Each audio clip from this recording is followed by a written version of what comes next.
மலநாயகி வேலனுக்கு தாயடி வேம்புரதம் ஏறி வந்து வினய தீக்கணும்.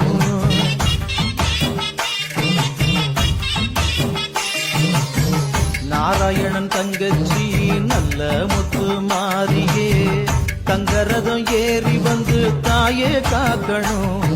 ஏன் பம்பச்சத்தம்